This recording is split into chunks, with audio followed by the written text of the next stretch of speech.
This episode is brought to you by ElevateOS, the only all-in-one community operating system.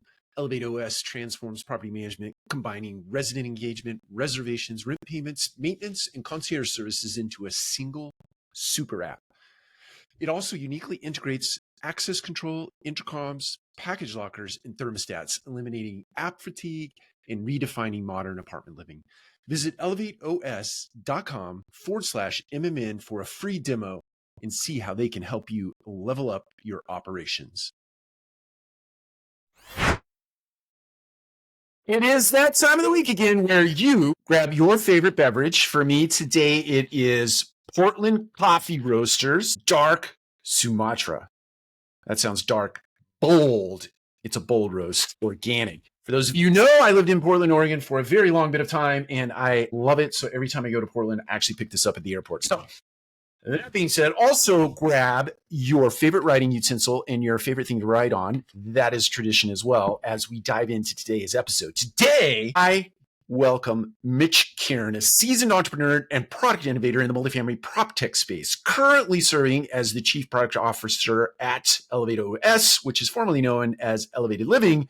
Mitch is at the forefront of transforming residential communities into tech-enabled, hospitality-driven experiences. You're going to love this episode as he unpacks ElevateOS. He was also the co-founder of SmartRent, and he's been instrumental in pioneering smart home integrations within multifamily housing, enhancing both resident satisfaction and operational efficiency. His expertise lies in crafting solutions that bridge the gap between technology and user experience. And sometimes that gap is big, but they are working on some really great stuff over at ElevateOS. That makes him a sought after voice in the industry. He is also a prominent speaker on the circuit. Let's call it the multifamily event circuit. He's been known to speak at RecCon and also at proptech. So he provides some incredible insights on those stages. He also provides some incredible insights in today's episode. So grab your favorite beverage, grab your favorite writing utensil, and get ready. This one is full of value. Mitch, welcome to the show. Hey, Mike. How's it going? It's good to be here. Yeah, no, it's to answer your question, it's going pretty good. It's spring in multifamily, and spring in multifamily means lots of leasing activity. So we're gearing up for just that. Yeah, it's past, especially May, first weekend, hot month for move-ins and move-outs. Yeah, most definitely. I think it's, we love the end caps in multifamilies. So I'm referring to like October through December and maybe January through March, or at least here in Atlanta for our leasing season. But that's kind of when we get our house in order. And then when leasing season starts, that's when the chaos begins and we have to dust off our sales skills and get back to our normal routine. So that's what we're doing these days. How has business been for you guys? I know I've been tracking ElevateOS for a very long bit of time. I can't remember exactly when I met Conrad, but let's say it was 3 or 4 years ago, I'm guessing. But from that moment in time, fast forward to today, the ElevateOS platform, which was called something else at the time, has accelerated at a pace that I've had trouble tracking and staying up with, frankly, all in a good way. So kind of walk us through a little bit of the history there. Yeah, absolutely. And naming wise, it was Elevated Living as recently as about October. So we did a rebrand around proptech last year. I joined the company in September. So it was like right around after I joined, we did the rebrand. And the rebrand is kind of important on how fast things have changed for us in the sense that we've really become more than just a resident experience. The company did build and start with, the resident services and then the resident end-to-end engagement system, but has really expanded a lot more to operational tools and has really become more of an operating system. We kind of like to call ourselves like the industry's first and really only community operating system that blends together software, hardware, and services all under a single app for the residents, and also a pretty comprehensive experience for the management as well. So we've done some incredible work even before I got there. So I can't take credit for most of this stuff, and I've only been there for 7 months. But and last year, in terms of just the growth, was incredible. We added over 100,000 units alone last year. We're on pace to do around the same this year. So it's been pretty exciting to see. I'm thankful to be able to join.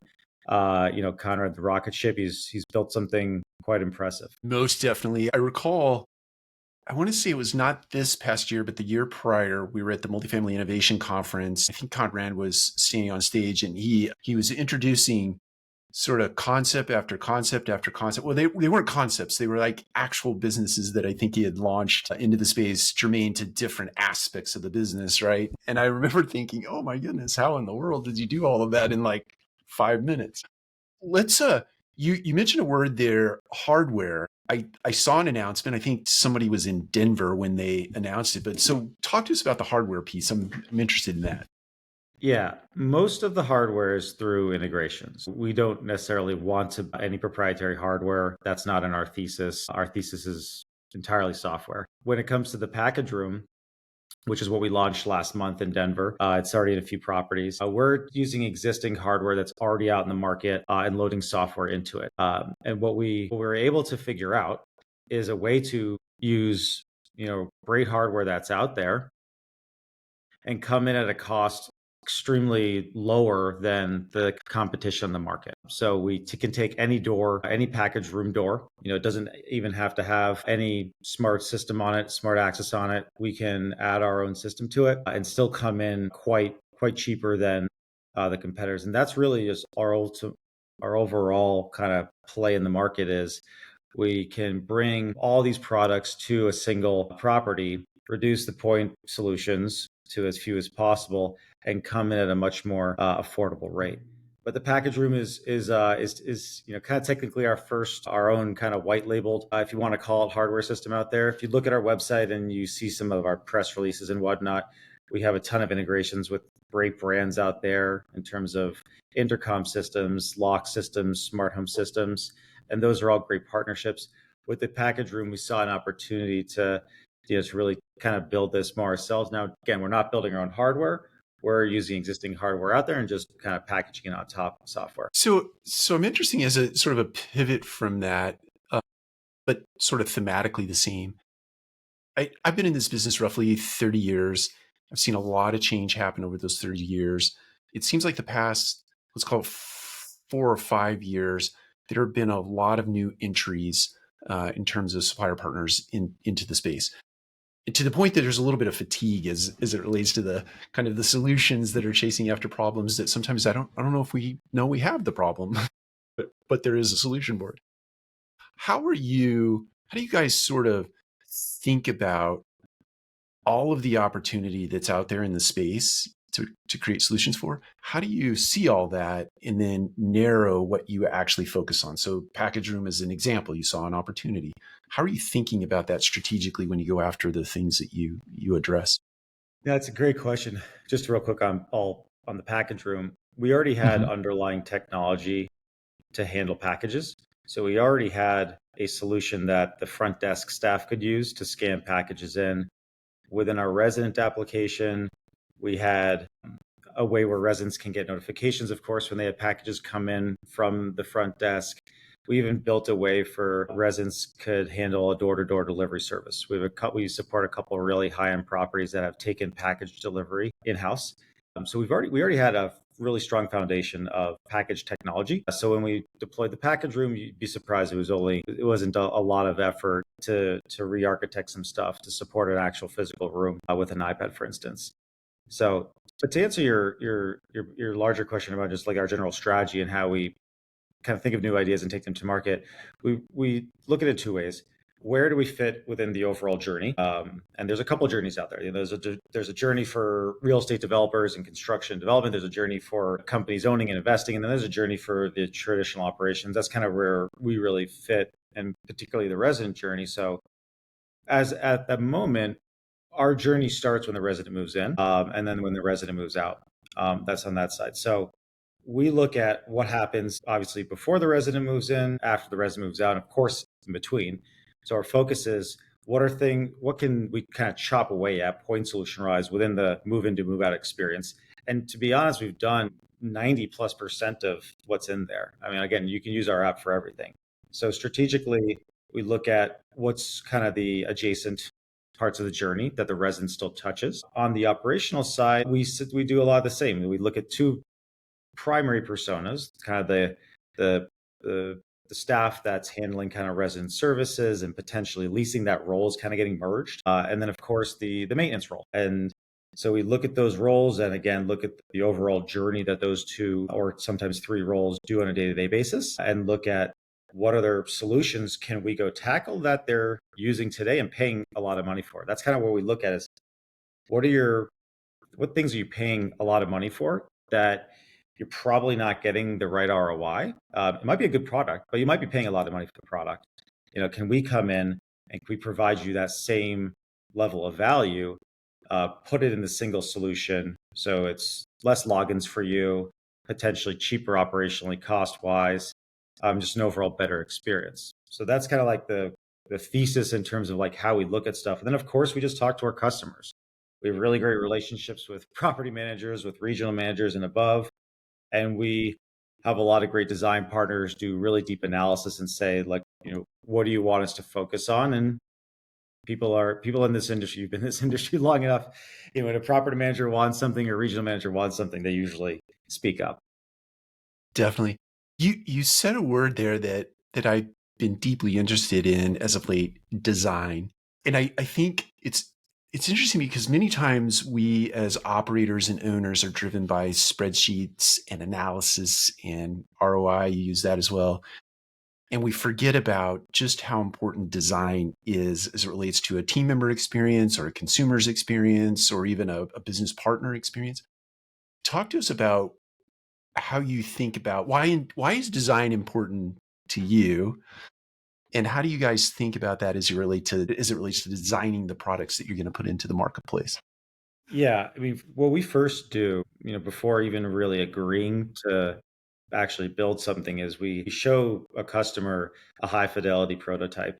And with the tools that are out there now, Figma, and there's some no code tools that you can build stuff. I mean, there's really, if you're a product leader like myself, or you're in engineering or you're in design, like there's really no excuse to serve a high fidelity prototype to a customer within like a couple of days. Like you can do rapid design iteration. So even before we tend to agree, if someone says, hey, go build this, we want you to build this, even if it's something not large, it's something minor, maybe just a tweak in an existing interface, we'll rapidly design it within usually a day or two and then get it in front of them and then get it in front of everybody that kind of fits that same persona bucket. And we want to get as much feedback as possible. So that's kind of like our just generally how we approach the speed and getting feedback as fast, as much, and as often as possible. So if we have to do multiple iterations, we'll just do this in a round robin, just go back and forth and try to do it within a week or two period where there's just fresh flowing, ideas from our customer, from ourselves, until we get to a good stabilized approval state. And then that's kind of where we're like, okay, now we'll go build this when we've got kind of buy-in from you. How we actually approach and design something is how easy is it going to be to use? And because we value the feature, let me say it this way, we value the outcome based on not necessarily what it does when you use it, but how easy it is for you to learn it, onboard yourself, possibly train your other people that will come in. So that's kind of how we think about stuff, because we know there's a ton of turnover in the industry. I think we all can agree. Unfortunately, you've got a great property manager, they may ship because they've got another great offer, a month later. You've got a lot of movement below property managers. So because of that, our goal always in mind is not only are we creating a great outcome when we build a feature, but how easy is that feature going to be to understand, to learn, and to onboard, and then of course to scale. So can our internal customer success onboarding teams, how quickly can they train people? And then also, can the tool be self-trained as well? Can we create the right materials in-house, create the right product training guides to also get people to use this in a self-serve way? Got it. I appreciate you unpacking that. I just as a follow-up, if you're thinking about one or two of the features or services you've actually put into the marketplace, what has been the biggest impact from those? Like, which features and services have made the biggest impact in your ecosystem, whether it be for a consumer or a team member? Yeah, from the services side, for residents on the services side, the ability to kind of like day one, they have this suite of services that they can access even before they move in. So the minute that they log into the app, it kind of knows where you are in your journey. So if you've moved in, it knows that you've moved in. So you probably don't need to see some stuff pre-move-in, right? If you haven't moved in yet, it kind of shows you this like curated experience of like what you need to think about before. So that's one thing we've really done well, I think, on the resident onboarding side, is kind of catching them in the moment of where they are in their move-in journey. And again, some people sign a lease and they're moving in like, the next day and then we have customers who they're pre-leasing now for July. So people are being invited to our app. They may not use all the features, until they move in. So I think we've done a really good job of catching people where they are on the resident side to make it easier for them to understand what's available for them today versus what's available for them tomorrow, especially around those like the move-in checklist and all the moving onboarding stuff. On the staff side, we've actually introduced some really cool new features relating to events and event creation, where it's almost like automated wizard walkthroughs. I hate to use the term wizard because it kind of sounds archaic, but it's almost like you just kind of tell our system what event you want to create, and it kind of does all the rest. It's almost like a little bit of like an AI system where it's like, hey, I just want to create this event and then kind of spit out all the details of it. So that's kind of a little bit of a glimpse into the future where we'll start to enable more of those things throughout our system. And that kind of goes back to, when we build something, we want to make it as easy as possible to use. And so we're going to start going back to some of our other features that don't have that same experience. And when you go either create a new amenity space that needs to be booked, or you want to set up an inspection template, for instance, they'll all be much more automated and can be more conversational setup processes. So to translate that in my head, so if I wanted to set up a Thursday, like a Thirsty Thursday wine event, I can just simply prompt the engine with something like that, maybe a few little details, and it'll spit out basically a step-by-step. Here's what you need to do. Here's when you need to send the invite, so on and so forth. Yeah. Brilliant. I actually love that. If you think about our system, I don't want to get into like every module and every feature. We've got a lot. Again, if you think about everything that the resident touches, there's a lot that has to kind of go back and forth between the property staff and the resident from move in to move out.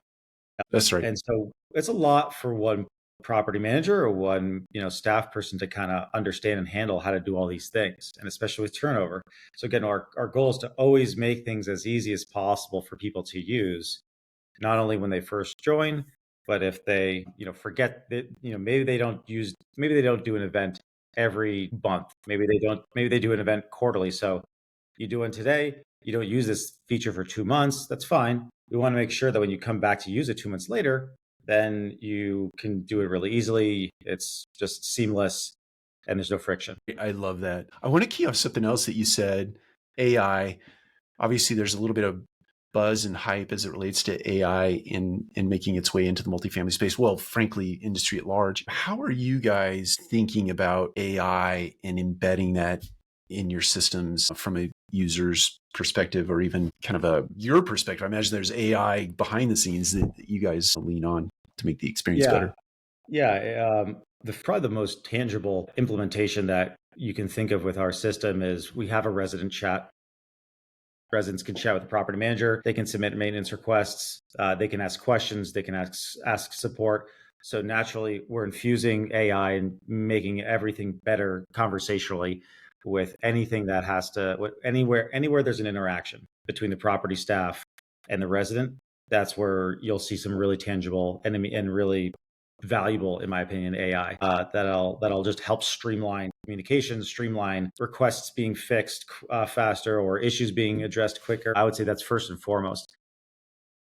I'll double down on what I said about the events and just generally like more complex workflows being set up. We can automate those more, whether it's creating an amenity space, booking an amenity space, creating the event, creating an inspection form. Inspections can be somewhat complicated. So we're kind of infusing AI in a lot of ways there. Another area that's really unique that I'm really excited about, we haven't brought this to market yet, but we are working on it. Is really two places, is this concept of creating a really rich insight report in a really easy way, instead of having to pull, 3 or 4 reports and spreadsheets from 3, 4 different places and trying to do like V lookups and connect everything or putting them into a BI tool. Our goal is to say, like, you can have a global search function that says, I want to know what Mitch Karren is thinking of right now, or what is Mitch Karren feeling?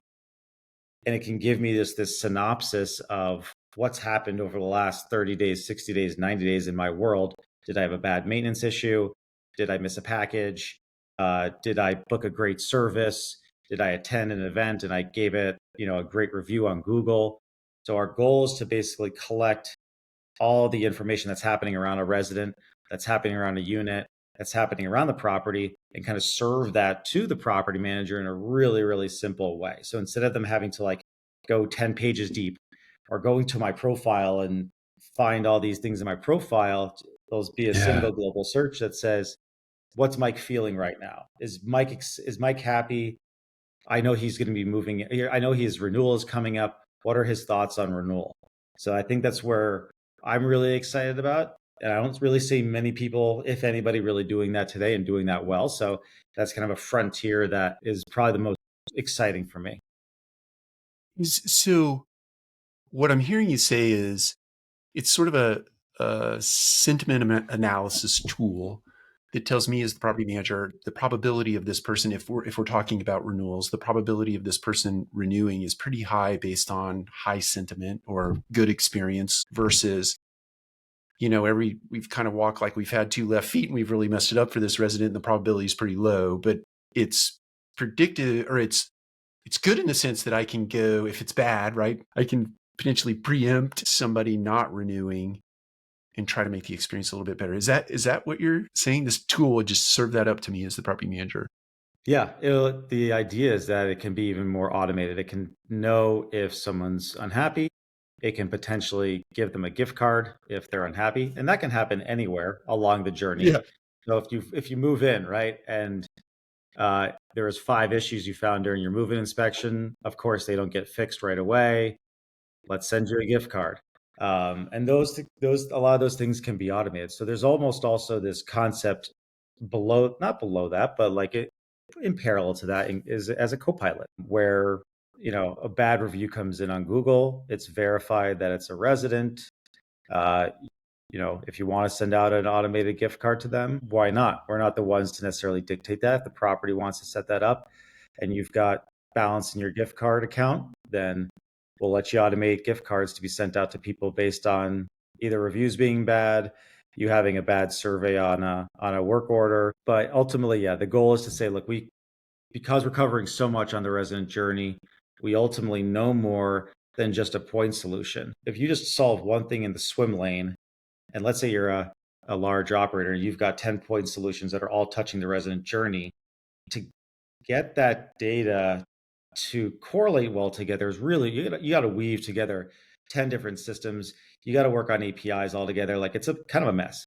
As you come from the space, it's quite difficult getting some of these vendors to play nice to each other, to share APIs, all that stuff. And so the nice thing that we have, because we have all these functionalities all under one umbrella, we can now analyze behavior, actions, interactions across every event and every touch point that may happen with a resident, and know when residents are happy, when residents are sad. And in theory, we can put resident sentiment scoring on Copilot to help them feel better. So I'm interested in this. So obviously the sentiment analysis can come from all these data points. Are you also putting some behavioral psychology into the equation? You're pulling on academics outside of this space and putting them into that analysis to come up with the right sort of gift card, or gift card to Starbucks versus gift card to a restaurant versus gift card to something else based on what their likes are. Is it right to think in that direction? Eventually, yeah. We want to be really thoughtful with this. Our goal, I think, people approach data can approach data the wrong way sometimes, and our goal is to, like, we're collecting a lot of data, and our goal is to say, like, what are the right data points to look at first, and then how can we just get better at that. And there's nothing necessarily, there are some things that I would say are maybe like off limits in terms of like what we want to collect or where we want to pull from, but our ultimate goal is to provide information to the property manager, the regional manager, who's our primary customers. We want to provide them with the best information to make the best decisions. So that's kind of our end goal. If that leads to us getting information in various places to help that, then we're going to do it. So I am interested along that data collection, a remark that you just made, and places that you might get data collection. I know IoT is very interesting. Smart appliances, very interesting. Self-diagnosing appliances, like the refrigerator is pulling a little too much amperage, therefore the compressor is a little bit dirty. Is that something that is baked into your data collection analysis so that you can sort of preempt a potential problem in an apartment before it is a problem and fix it, or send notification, I guess? Yeah, we do not integrate with smart appliances today. Mm-hmm. It's funny you asked. We explored that quite heavily in my days at SmartRent, and at the time, and the timing is different today. At the time, 3-4 years ago, the adoption of smart appliances wasn't where, in our opinion, it needed it to be to focus on doing that. Understood. The industry's definitely changed. Most Class A high rises are finally getting smart appliances. The price point on the smart appliance, sans tariffs. That's a whole other discussion. I won't go down the rabbit hole of tariffs unless you want to. Sure. But I think we're in a better spot going forward to tackle the smart appliance use case now. But yeah, we have not done anything along those lines today. Now we do predictive analytics around other stuff, but not necessarily on the smart appliance side. I mean, really, the predictive analytics is more based on how people are feeling and again when they or if and when they're going to renew. Got it. Excellent. I'm wondering, I think you mentioned this just a second ago. Certainly, privacy, security, things of that nature are super important when you're collecting all kinds of data that one would argue is sometimes pretty personal. How do you guys approach privacy and security when you're collecting data? Yeah, I mean, look, we're collecting data that the resident is doing in the app. It's nothing that is really outside of the app. So I'll give you some examples of what we're collecting. Again, if they submit a work order and they gave a bad review on a work order, or they gave a bad survey score to work order, we're collecting that. If they leave a bad review on Google, we collect that information. And if we can associate it with a resident, we'll tie it to that resident record. So the stuff we're collecting is very, I don't want to, basic is not the right word, but it's all, it's information such as booking an amenity. If you booked an amenity and Yeah. you booked the clubhouse, you threw a party at the clubhouse, you had a great night, we send surveys out after that. If the property throws a wine event and you gave a great survey and you had a survey that you had fun there, we collect all that, and that's kind of into our sentiment analysis score.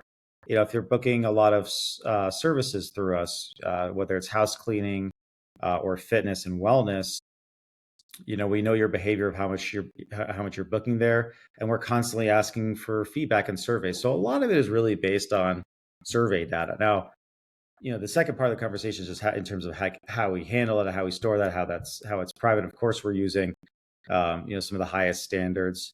We're actually hoping to get our SOC 2 Type 2 compliance by the end of Q3. We'll have our SOC 2 Type 1 done in the next month or two, and then our goal is to have SOC 2 Type 2 by probably August is our goal.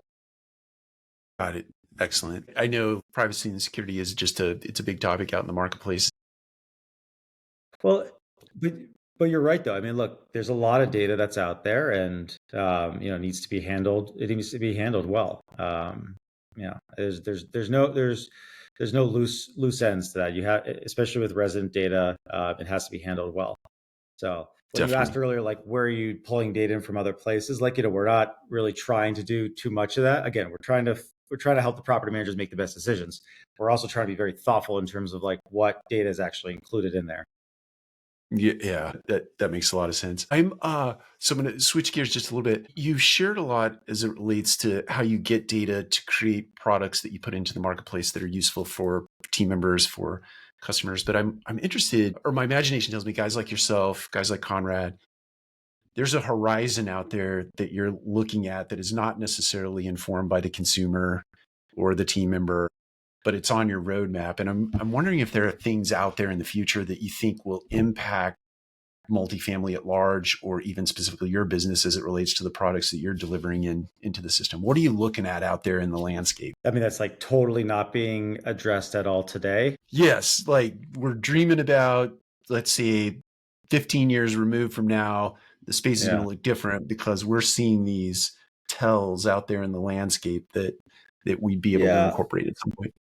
I think in general, the way there's two, I would say there's two things. Number one is how spaces are used in properties today. I think in Okay. general, and this isn't broadly for every single property out there. Your garden style property that may not have a lot of amenity spaces that can't be booked. This may not apply to that, but your higher end properties, you'd be shocked how underutilized spaces are, whether it's the clubhouse, whether it might be the conference rooms, and there's a lot of money on the table. And actually, the same thing kind of goes for parking too. So I think in general, what we're trying to figure out is, can we solve for underutilization of square footage real estate in our customers' buildings? And can we help them continue to drive ancillary income from said spaces? A lot of properties, and no fault to their own, they built these beautiful buildings and they kind of want to keep them in this siloed box because the residents are living in it. The residents don't want people from the outside. And historically, like, yes, we have great access control now. I think it still can be a little bit better. But I think one area that is really interesting is, like, can we really maximize and optimize spaces within our clients' properties to truly drive more ancillary income than they would have not been able to recognize before? That's kind of one area that's pretty exciting for us. Do you, just riffing off that a little bit, do you see those ancillary opportunities not only internal as it relates to the consumer experience, but also external, where you might have underutilized space? When people are programming or wanting to use that or actually do use it, but is there a chance for partnership outside of your lot lines to bring people in to use that space that can be that's kind of facilitated? where that's kind of where I'm going with this, and kind of creating, if you want to think about it like a network in a given area of Yeah. spaces that are kind of underutilized. And I think what's also interesting is we historically forget about residents when they move out. And so I think there's a really interesting opportunity where a resident may have moved down the street, maybe they got a house, but they really like your building and they really liked the gym in the building, or they really liked using the pool or something like that. I think there's Yeah. an opportunity for us to consider, you know, maybe we call them something different than resident. We'll have to have, you already may have to come up with another status. I'm not not trying to give Yardi anything. Yeah, I think there's an opportunity for us to explore. I hate to use the term users, customers, kind of after they leave. Let's call it that. Yeah. It's the way I've referred to that in the past, we call it the alumni program, but it was really germane to how do we continue to remarket to them so that if they move somewhere else and had a bad experience, they would come back to us. But what you're talking about is a completely different alumni program. It's like on steroids, right? It's, think of it as more like a club. Yes, yes, yes. You put them in the club, and you certainly can potentially offer up your space as a place for them to continue to engage with your brand. Hmm. And they live in a house now, but maybe they're having a graduation party, and maybe your clubhouse is a great space to do that. And Yep. because you've got them in the system. Or they can attend your events that you throw at the property. They can get access to other stuff that you're giving your current residents access to. I mean, think of it almost like a subscription club service that the resident really may have liked, but they decide to move down the street because they needed a bigger place and they wanted to move into a house, but they still want, they still like the brand, they still like the property, or they move to a neighboring property, the same company down in a different city, and they want to be part of that club. Yeah, I really like that concept because I think look, that act that you're doing by keeping them in the system, they may not ever move back to your property, but they're certainly going to talk about the experience, right? And what you're doing for them. And that word of mouth becomes an engine potentially to bring other people into the experience. Yeah, I like that a lot. Okay, so we're in the middle. I'm shifting gears again, maybe hard left, hard right. It's conference season, or we're at the beginning of conference season. I imagine you've attended a few conferences. You probably have a few on the roadmap. I'm Are there fatigued with ones that you've Vegas been to already. this year that, what's that? I said I'm already over Vegas. I think I've been to Vegas twice already for a conference, and I know we have to go back about a month from now to NAA. But sorry, I mean to interrupt. No, I'm thinking about buying a house there that I'll Yeah. Airbnb when I'm not there. Hey, state income taxes are zero. Yeah, that's right. There's some advantages to that. So I'm particularly interested if when you've been out at conferences, are there things that you've heard this year that have been like aha moments or "Well, that's interesting? And then second question would be conferences that you're looking forward to. I think Blueprint's coming up. I think AIM will come up, or AIM's happening right now, I think today. Aims today, yeah. Yeah, but there'll be some other ones that are coming up in the fall that'll be pretty interesting. But anything you've heard, kind of aha moments.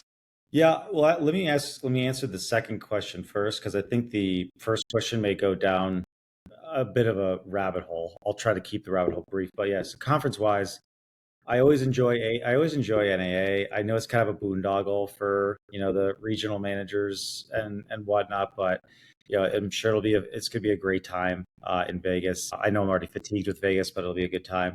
Yeah, Blueprint's coming up. We really like that show now. It's been getting better and better every year. Uh, had a really great time last year, and yeah, OpTech is always exciting as well. And so, yeah, those are really I would say the three big ones that we're excited about. We have a really great relationship with our regional managers and property managers, and so that's why NAA is so exciting, because we get to talk to a lot of end users there. I think sometimes when you go to like the optechs, they're great because you have decision makers. And don't get me wrong, I love talking to someone who's signing contracts, but you sometimes, you sometimes don't get that raw feedback of the end users. And so NAA is just like, can be just like this crazy round robin of people who are using your software day in, day out, giving you really good feedback. So when we go to NAA, we have tons of stuff prepared in terms of like all our future roadmap prototypes are designed out. Like everything's basically designed out in as crisp high fidelity as possible. And so we're getting every property manager that comes through our booth, or regional manager that comes through our booth, you've got to test this, test. So it's a really fun event in that aspect. To answer your first question, I'll try to not take this down a full rabbit hole, but I think the biggest thing we hear, and this is beyond conferences, is just we hear from customers a lot, is they're they're I hate to say this, but they feel like they're not only using too much software, like they're Yeah. using too many things, but they feel like they're starting to pay too much for it. And what I mean by that is like a lot of people are infusing their products with AI. And I know I said we are, and we are. We're not charging, but the thing that we're not doing is we're not doubling the cost of our product simply because we're adding AI to it. There's a lot of point solutions out there that have kind of hit this innovation plateau. That's the best way to put it. So where they've done some really great things over 3-4 years, they're not expanding to different swim lanes and parts of the journey. They're really they're sticking to their swim lane, and they're like, okay, well, I'm not really growing that much more. I got to charge more, and so they're tacking on a 10% fee or 20% fee annually, and they're not really adding much more value. But then they say, oh, well, we're infusing AI, so here we're adding a lot of value. And I think there's this starting to see this disconnect where companies are claiming they're adding a ton of value by adding this and this and this. They're not really doing that, and they're starting to charge customers more and more every year. So one thing we heard at RetCon, which was about a month and a half ago, 2 months ago, was just this: was I've got this great tech stack. Of course, I'd like to reduce some stuff and pay less, but I'm starting to see are these point solutions not really add more value to me, but they're charging me like 20-25% more just for the sake of it. So that's a theme that we're tracking interesting right now, and we could obviously solve for that, and it's exciting for us to hear that, but that's a general thing I keep hearing from customers. Yeah, I wouldn't disagree with that. It's interesting. I think it was Blueprint last year. Actually, it was the year prior. You heard a lot of buzz in the marketplace, but this was back when money was more freely flowing in the space.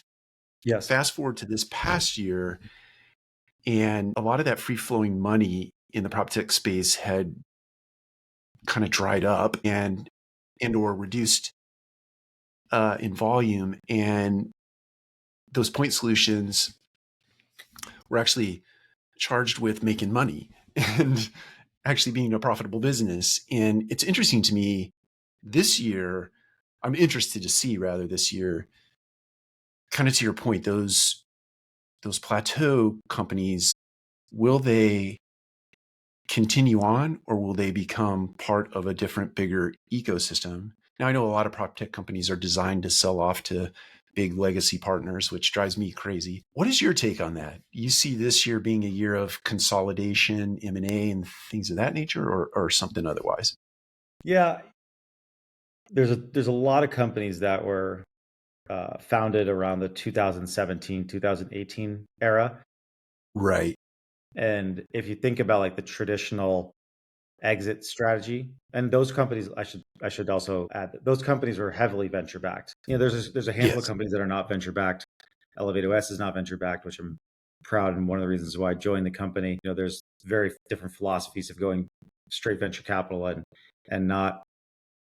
But if you go venture capital, there's always an exit strategy. At some point, it's typically around this like 7, 8, 9 year mark. So with that being said, this massive cohort from the 2017 to 2019 era, they're all kind of hitting that 7, 8 year mark. That's And right. last year was an election year. Maybe there was just a little bit of uncertainty around what some of the companies wanted to do. A couple months ago, I had stronger certainty around this year. I think that may have changed a little bit, especially if you're a company that builds hardware and you're impacted by the tariffs. I still think this is going to be an exciting year for me. We've seen some deals happen. Actually, I think Grace Hill just announced That's right. they're acquiring Hello Data. Um, Funnel acquired Leasehawk. Yardi made an acquisition. CoStar finally closed on Matterport. Redfin kind of divested their rent business over to Zillow. So there's been some pretty good moves. As much as there might be some general like macro uncertainty in some areas, I still think this will be a pretty big year. What we're seeing, we actually kind of quietly, not overly public facing, we launched we launched kind of our in-house venture arm. And the goal of it is to invest in some new businesses, but also to evaluate some companies that simply, to be candid with you, that may be struggling and that may be looking for an exit. So there's a lot of stuff that we're seeing, a lot of interesting deals, a lot of companies that are ready to make a change. They've either, like you said, they've hit this plateau. They don't really have the desire or the hunger anymore to go build something else. They've hit this growth curve and they could see themselves, within an ecosystem like ours, be more successful. But yeah, I think in general, this will be a much more exciting year. I'm hoping that this will be a much more exciting year than last year. I even see a couple companies, again, sans all the macro uncertainty, even announce an IPO by the end of the year. So I'm hopeful that I don't want to necessarily say them. I don't want to put them on blast, but yeah, I think that should be exciting. They'll announce. I don't think they'll go public this year, like they'll announce this year.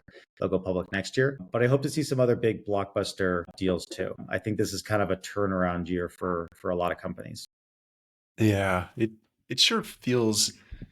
I know you can't really do business based on feelings, but there's something in the kind of the ether that feels like deal flow is about to break open. Hopefully on the operator side or on the acquisition side, it seems like deal flow is about to open up. I imagine in the prop tech space, that kind of sentiment is there as well. But I know there's a lot of, to your point about uncertainty, there's a lot of uncertainty out in the marketplace still, but I hopefully it gets itself solved and we'll start to see the markets open up again. I want to give you a chance to answer any question that I have not asked you. In other words, is there something I've not asked you that you'd like to get in here? And then I'd like to ask you a couple of rapid fire questions before we tie up our time here. Yeah, the last thing I'd love to chat about, I think this is like call it the hyper flavor of the hour, is this and maybe it's already old news. I don't think it is, but this just the hype around vibe coding and no code tools and just like what the impact of that is to the proptech space, specifically multifamily. And it's funny, we just talked about just this plethora of prop tech solutions that have been built over the last 5, 7 years, and like companies have fatigue. But now it's more easier than ever to go out and tell a bot, hey, go build me this. And, in a couple hours, if you have any logic and know how to use some tools, you can legitimately produce a V1 of a product in hours, not days or even weeks. So I think I think the next year, and this is obviously only going to accelerate, is going to be really interesting because you're going to have a lot of companies and a lot of people come into this space with like this MVP product. They built it in a week, and it's just it's gonna flood the market. And I hope that it doesn't deter, the operator side to be even more fatigued or to be more concerned and kind of pull back a little bit. I think what I am seeing that's really as a counter argument to that, which I am excited about, is the owners and operators and developers, they're all sharpening their pencils a lot more, or I should say they have been ever since Yeah, ever since rents. I think you just mentioned this about last year, but like ever since rents kind of started plateauing from a growth perspective, which is what, 2 years ago, 23, 24, they've kind of that's said right. like, okay, let's put the brakes on crazy spend, and let's get into the sharpening the pencil phase. So I'm excited that they're thinking in that mindset, but I'm now a little worried that anybody who knows how to use like these no code tools like Replit or Bubble or Cursor, you're going to see apps out like crazy, just because it's so easy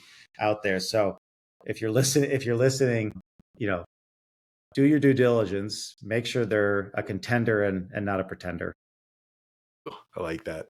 I'm going to steal that remark. Yeah, I think there's, who knows, the ability for a bigger property management organization that has internal IT, internal tech people and resource, potentially companies like that build their own applications, right? It's possible, and to your point, probable. And who knows? It's going to be the next 36 to 48 months are going to be incredibly exciting as they sort of come to be.